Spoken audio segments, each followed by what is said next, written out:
রাজকুমার, আপনার ছেলে আম্মা। রাজকুমারের যে দৃশ্যটি দেখে কেঁদেছে সকলে। আমি আপনার রাজকুমার আম্মা, আপনার ছেলে আমি মা। আমি শুধু এক নজর আপনাকে দেখার জন্য, আপনার সাথে একটু কথা বলার জন্য, আপনার একটু আদর পাওয়ার জন্য পৃথিবীর এক প্রান্ত থেকে আর এক প্রান্তে ছুটে এসেছি।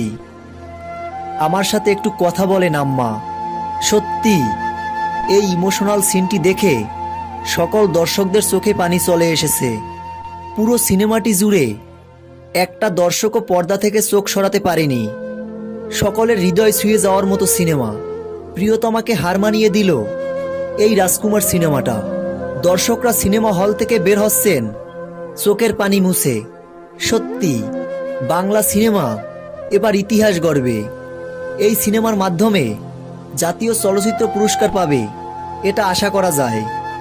পরিচালক হিমেল আশরাফ সত্যিই একজন গুণী নির্মাতা। তো ভিউয়ার্স, আপনারা যারা রাজকুমার সিনেমাটি দেখেছেন অবশ্যই ভিডিও নিচে কমেন্ট বক্সে কমেন্ট করে জানাবেন।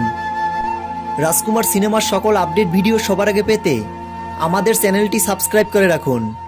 ধন্যবাদ।